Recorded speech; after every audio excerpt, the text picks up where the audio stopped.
आई लोग रोज सावन के वो गाना सुनाओ तनी आ सुन लेंगे अपन प्यार भुलाल दिल लोगी। हरी हरी दतुअन तूरे गईला कंचन बगियाए हरी हरी हरी दतुअन तूरे गईला कंचन बगियाए हरी हरी हरी दतु वन छटकले नथिया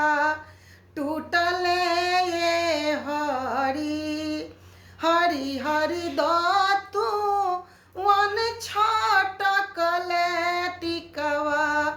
टूटले ये हरी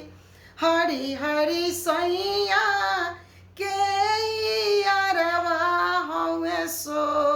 नरवा ये हरी हरी हरी सैया के यारवा हवे सो नरवा ये हरी हरी हरी रहिया चलत टीका मोरे नहीं है ये हरी हरी हरी रहिया चलत नथिया मोरे